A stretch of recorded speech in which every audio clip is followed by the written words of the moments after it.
Hello guys, welcome to your YouTube channel People Teacher. तो आज की वीडियो में हम बात कर रहे हैं साइकोलॉजी के टॉप मोस्ट इंपॉर्टेंट क्वेश्चन जो कि आपसे हर एक टैट में पूछे जाते हैं। चाहे आप जेबीटी टैट की तैयारी कर रहे हो, टीजीटी टैट की तैयारी कर रहे हो, चाहे आप सी टैट की तैयारी कर रहे हो, ये क्वेश्चंस हर एक टैट में पूछे जाते हैं।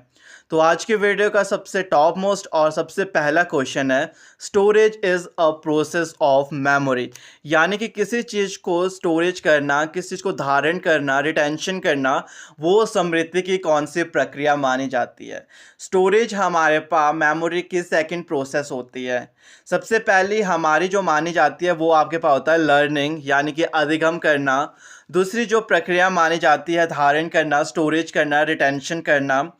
तीसरी जो प्रक्रिया मानी जाती है वो हमारी होता है रिकॉल करना, यानी कि पुनः स्मरण करना। लास्ट जो होती है वो होता है रिकॉग्नाइज करना, यानी कि पहचान करना। ये स्मृति की चार मुख्य प्रोसेस मानी जाती है प्रक्रिया। सबसे पहला लर्निंग, यानी कि अधिगम करना या फिर सीखना भी हो सकता है। दूसरा जो होता है रिटेंशन, स्टोरेज भी लिखा होता है जो कि आपका लिखा गया यहाँ पे, या फिर धारण करना होता है। तीसरा हमारे पास रिकॉल करना, यानी कि पुनर्स्मरण करना या फिर दोहराना।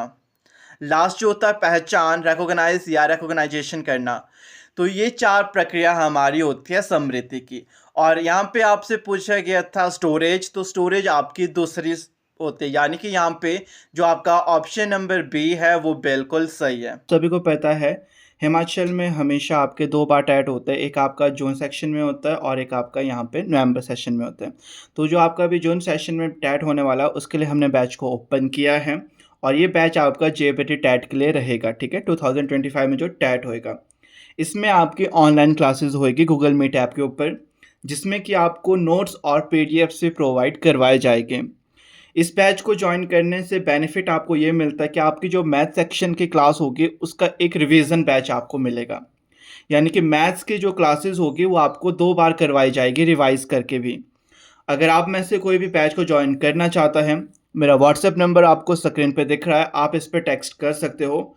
बैच की जो ऑनलाइन क्लासेस है वो आपकी स्टार्ट हो जाएगी फरवरी से। 3rd ऑफ फेब से आपकी ऑनलाइन क्लासेस स्टार्ट हो जाएगी गूगल मीट ऐप के ऊपर। इस बैच में आपको प्रीवियस ईयर्स के क्वेश्चंस पेपर मिलेंगे और उनके सॉल्यूशन पे आपको करवाए जाएंगे। साथ ही साथ जब भी आपकी ऑनलाइन क्लासेस होती है, ठीक है, ऑनलाइन क्लासेस आपके 6 पीएम के बाद होगी इवनिंग सेक्शन में। जैसे ही आपकी ऑनलाइन क्लासेस होगी उसके बाद आपको हमेशा उस क्लास से रिलेटेड नोट्स और पीडीएफ्स प्रोवाइड करवाए जाएंगे। अब अगर हम बात करते हैं कि आखिर आपके मेन सब्जेक्ट क्या रहेंगे ऑनलाइन क्लासेस के, तो आपके पास साइकोलॉजी सेक्शन, मेन जो सब्जेक्ट है आपका साइकोलॉजी सेक्शन, ये आपको पूरा कवर करवाया जाएगा टोटल जितना भी यहाँ से क्वेश्चन आपके पूछे जाते हैं।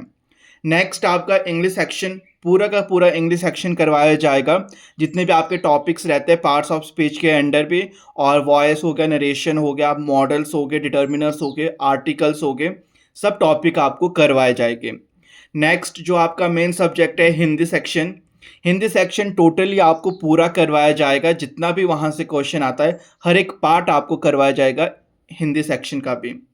फिर बारी आती है मैथमेटिक्स सेक्शन, जो कि सबसे बेस्ट और सबसे इम्पॉर्टेंट पार्ट रहता है आपका एच पी जेपीटी टैट का।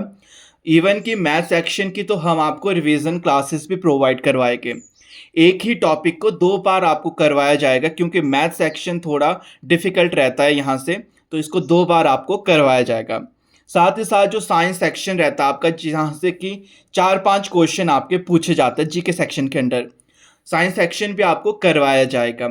बस जो आपका जीके सेक्शन है इसकी ऑनलाइन क्लासेस नहीं होगी।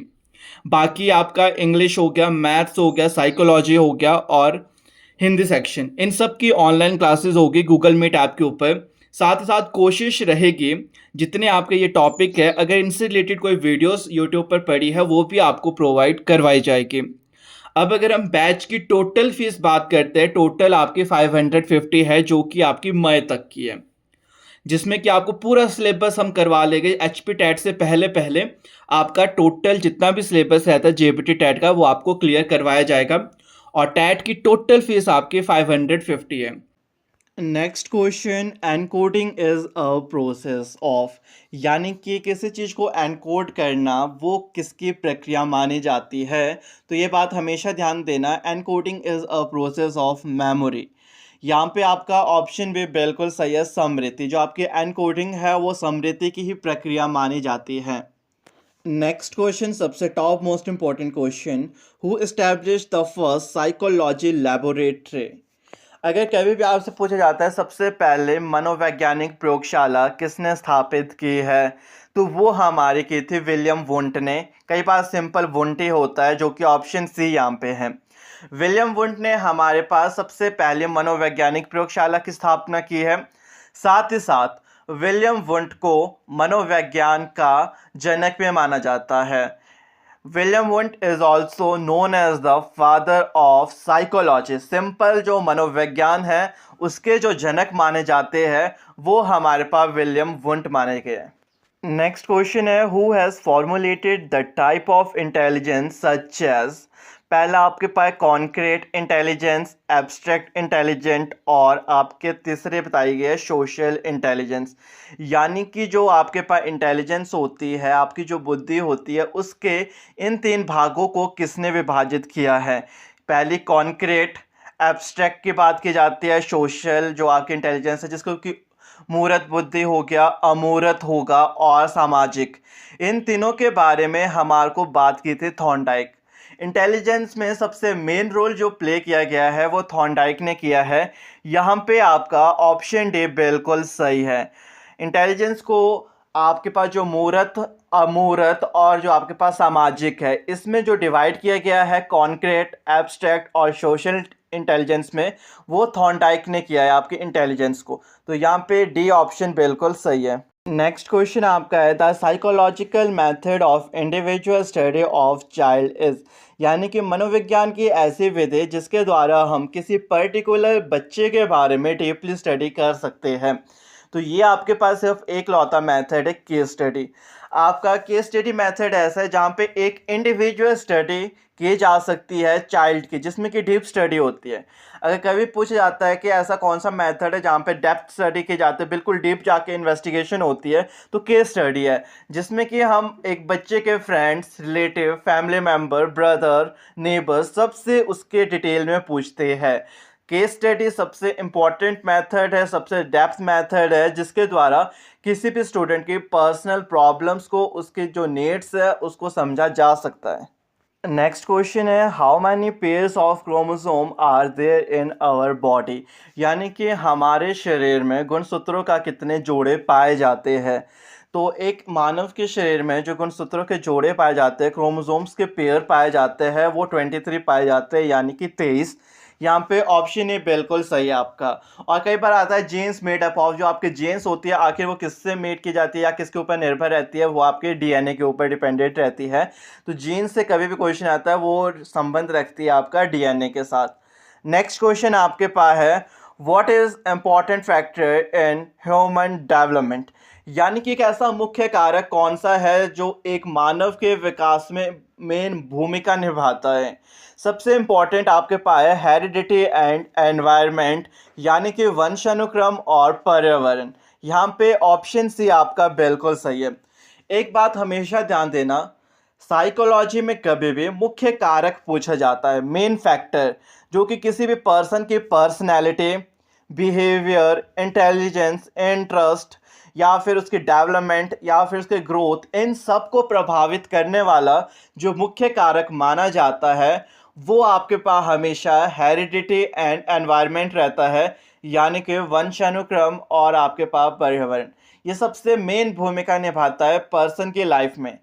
कभी भी पूछा जाए किसी भी चीज़ से रिलेटेड, चाहे मोटिवेशन से रिलेटेड, चाहे अधिगम से रिलेटेड, मुख्य कारक प्रभावित करने वाले आपका सेम रहेगा, heredity and environment.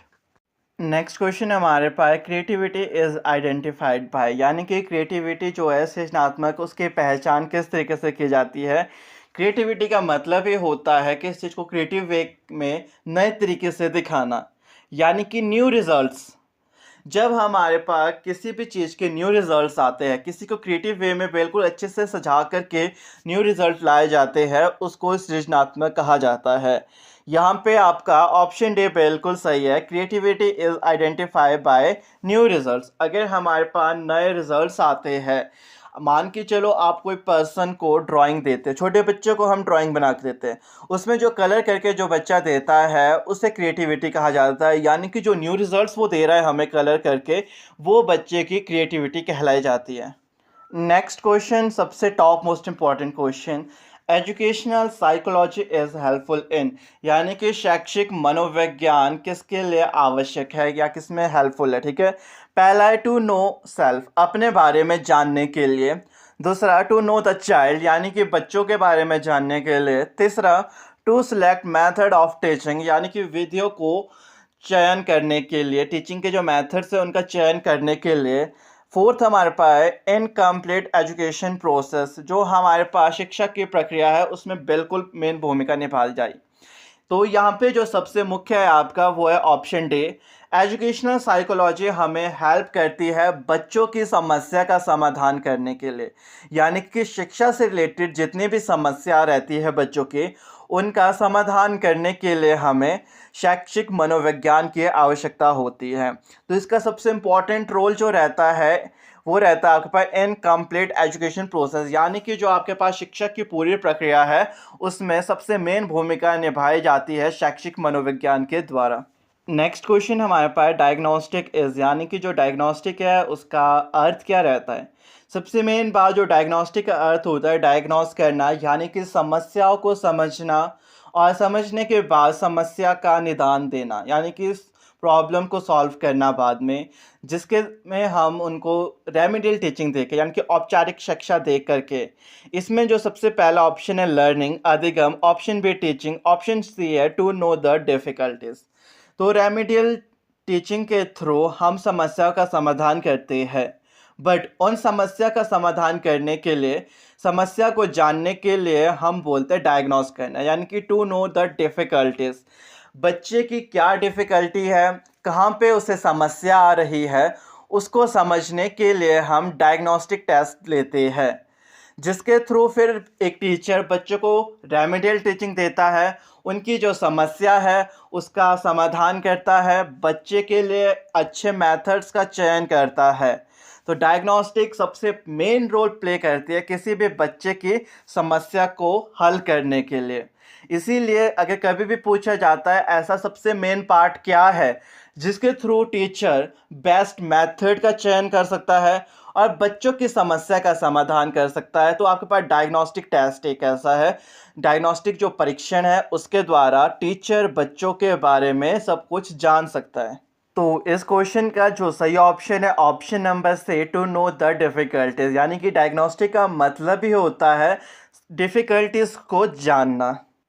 Next question, how will you eliminate stealing habit of student, यानी कि अगर स्टीलिंग हैबिट्स की बात की जाती है, ऐसे स्टूडेंट जो कि डेलिक्वेंट्स होते हैं, अपराध करते हैं, चोरी डकैती करते हैं या फिर बुरी आदतें जिनके अंदर होती है।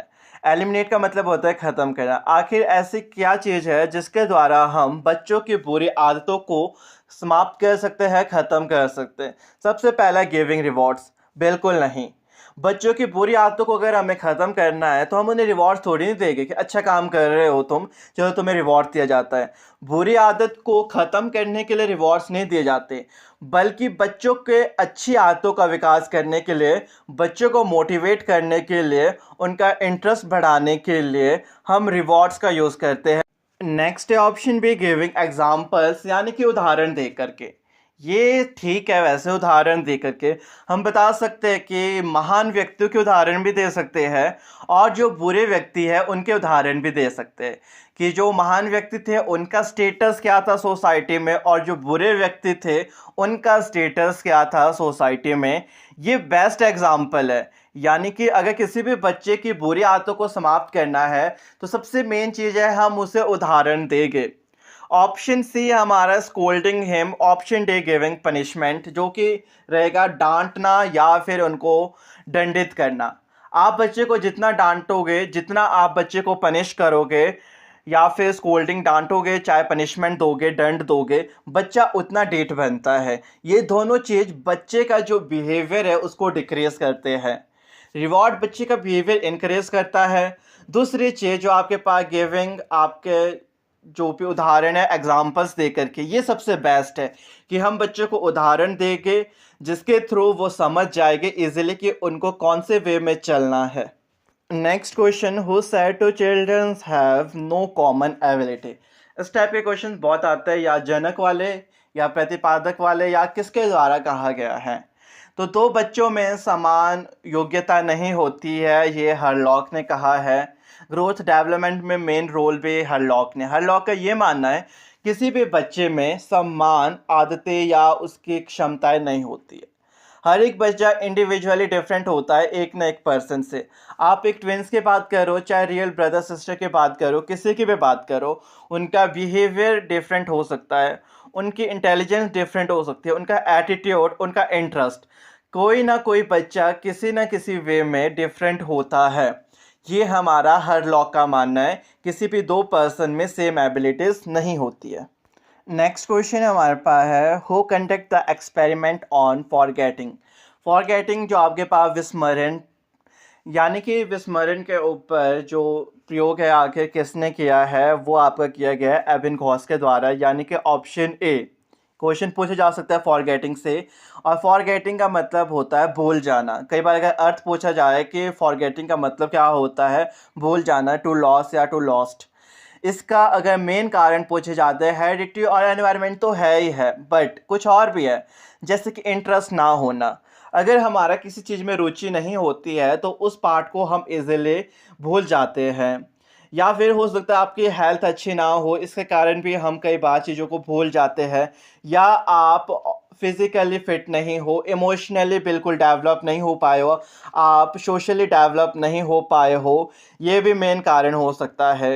एज और इंटेलिजेंस भी हो सकता है। आयु जैसे जैसे इंसान बूढ़ा होते जाता है वैसे वैसे जो उसके फॉरगेटिंग की प्रक्रिया होती है वो ज़्यादा बढ़ते रहती है। या फिर इंटेलिजेंस हो सकती है आपके पास, जो कि दिमाग या आपकी बुद्धि की बात की जाती है। और इलनेस हो सकती है, बीमार, आप काफ़ी समय से बीमार हो जिसके कारण आपकी जो फॉरगेटिंग की जो प्रक्रिया है वो तेज़ होते जा रही है। या लैक ऑफ मोटिवेशन, आपको अभी प्रेरणा ही नहीं है, इंटरेस्ट ही नहीं है किसी से रिलेटेड, तब भी पर्सन इजीली चीज़ों को भूल जाता है। या फिर लैक ऑफ रेपिटेशन, आपने उस चीज़ को रिपीट किया ही नहीं, दोहराया ही नहीं, याद करने की कोशिश ही नहीं की, तो इसके कारण भी हम कई बार फॉरगेटिंग कर लेते हैं, अपनी मेमोरीज़ को, स्मृति जो भी हमारी रहती है मेमोरीज़, उनको भूल जाते हैं। ये तो हमारे पास थे मेन कॉज जो कि पूछे जाते हैं आपसे। अगर बाय चांस आपसे पूछा जाता है कि इसको प्रिवेंट किस तरीके से किया जा सकता है, तो मेन चीज़ है हमारा दोहराना, रेपिटेशन। जिस तरीके से हम रिपीट करते रहेंगे हमारी फॉरगेटिंग की जो प्रक्रिया है वो कम होते रहेगी। या फिर हमें उनको अच्छे से पढ़ना होगा, या बेस्ट मेथड का चयन करके उन चीज़ों को समझना होगा। इस तरह से हम फॉरगेटिंग प्रक्रिया को लो करके वहाँ पे अपनी जो मेमोरी की प्रोसेस है उसको हाई कर सकते हैं। नेक्स्ट क्वेश्चन हमारे पास है, physical development is a field of, यानी कि शारीरिक विकास के जो क्षेत्र है वो कौन कौन से माने गए हैं। ग्रोथ ऑफ बोन, यानी कि हड्डियों का विकास होना, ये बिल्कुल सही है। नेक्स्ट है ग्रोथ ऑफ नर्वस सिस्टम, ये भी बिल्कुल सही है, ये भी आपका फिजिकल डेवलपमेंट का ही पार्ट है। ऑप्शन सी है ग्रोथ ऑफ मसल्स, यानी कि आपके मसल जो मांसपेशियां है उनका विकास होना, ग्रोथ, ये भी आपके पास फिजिकल डेवलपमेंट का ही पार्ट है। Option D all of this, तो ये बिल्कुल सही है, ऑल ऑफ दिस। यहाँ पे growth of bone, nervous system और जो मसल्स है ये आपके पास फिजिकल डेवलपमेंट के पार्ट है। और आपसे पूछा जाता है कि किसी भी फिज़िकली डेवलप होने के लिए या फिर सोशली डेवलप होने के लिए, इमोशनली डेवलप होने के लिए मुख्य कौन सा कारक होता है, कौन सा फैक्टर माना जाता है, तो वो हमारे पास हेरिडिटी और एनवायरनमेंट। हेरिडिटी एंड एनवायरनमेंट दोनों सबसे मेन रोल प्ले करते हैं, चाहे आपको फिज़िकली डेवलप होना है या इमोशनली, सोशली, जिस तरीके से आपने अपने को विकसित करना है उसके जो मुख्य कारक माने जाते हैं वो आपके पास ये माने जाते हैं, heredity and environment. Next question हमारे पास था, school of behaviourism was originated by, यानी कि जो बिहेवियरिज्म टर्म या फिर बिहेवियरिज्म, स्कूल ऑफ बिहेवियरिज्म किसके द्वारा दिया गया है, या बिहेवियरिज्म यानी कि व्यवहारवाद जो है उसके प्रतिपादक किसको माना जाता है, इस टाइप का क्वेश्चन आपसे पूछा जाता है। तो बिहेवियरिज्म टर्म हमारे को दी गई है जे.बी. वॉटसन, और व्यवहारवाद के जो जनक माने जाते हैं, फादर माने जाते हैं, वो भी जे.बी. वॉटसन है। जिन्होंने कि अपने बेटे के ऊपर एक एक्सपेरिमेंट को कंडक्ट किया था, जिसमें कि इनका जो बेटा था वो टॉय के साथ खेला करता था, सॉफ्ट टॉय के साथ। तो इन्होंने सॉफ्ट टॉय के अंदर एक डरावनी आवाज़ को फिट कर लिया था, जिससे कि जब भी बच्चा उस टॉय को उठाता तो उससे डरावनी आवाज़ आती थी। तो धीरे धीरे करके इस तरीके से जो बच्चा था वो उस टॉय के साथ खेलना छोड़ दिया, क्योंकि उससे डरावनी आवाज़ आती थी। तो इनका मानना था कि हम किसी भी बच्चे का जो बिहेवियर है उसको चेंज कर सकते हैं। तो व्यवहारवाद जो बिहेवियरिज्म टर्म है उसके जनक जे.बी. वॉटसन को माना जाता है। नेक्स्ट क्वेश्चन हमारे पास है, कन्वर्जन इज एग्जाम्पल ऑफ, यानी कि जो कन्वर्जन है या कई बार इसको कंजर्वेशन भी बोला जाता है, ये किसका उदाहरण माना जाता है। ये क्वेश्चन हमारे पास कॉग्निटिव डेवलपमेंट से आया, संज्ञानात्मक विकास, जो कि जीन पियाजे की थ्योरी है। अब देखो जो हमारे पास यहाँ पे कन्वर्जन है, ये हमारा एग्जाम्पल होता है कॉन्क्रीट ऑपरेशनल स्टेज का, यानी कि मूर्त संक्रियात्मक अवस्था। आपके पास जीन पियाजे ने ये चीज़ बताई है कि जो आपकी कॉन्क्रीट ऑपरेशनल स्टेज होती है, वहाँ पे किसी पर्सन या हर एक बच्चे के अंदर 5 अलग अलग क्षमताएं उत्पन्न होती है। पहली हमारे पास है कन्वर्जन या फिर कंजर्वेशन। दूसरी हमारे को बताई गई है न्यूमरेशन, यानी कि संख्या बोधक। तीसरी हमें बताई गई थी सीरिएशन, यानी कि क्रम अनुसार व्यवस्थित करना। नेक्स्ट जो थी क्लासिफिकेशन, यानी कि वर्गीकरण करना। और पांचवी जो था रिलेशनशिप, यानी कि पारस्परिक संबंध। इन पांचों के बारे में जो नॉलेज बच्चे को आ जाती है, समझ जो आ जाती है, वो आपके पास कॉन्क्रीट ऑपरेशनल स्टेज में आ जाती है। और इसकी जो अवस्था रहती है वो 7 से लेकर 11 वर्ष तक की रहती है। तो यहाँ पे जो आपका ऑप्शन नंबर सी है वो बिल्कुल सही है। तो आज की वीडियो में बस इतना ही। आई होप कि आज की वीडियो आप सबके लिए हेल्पफुल रही होगी। बाकी अगर आप चैनल पे नए हो तो चैनल को सब्सक्राइब कर लेना, और वीडियो हेल्पफुल लगी हो तो वीडियो को लाइक, शेयर और कमेंट भी कर देना। बाकी अगर आपने इससे पहले कोई भी वीडियोस नहीं देखी है तो आप मेरे चैनल पे जा सकते हो, वहाँ पे आपको हर एक की प्लेलिस्ट मिल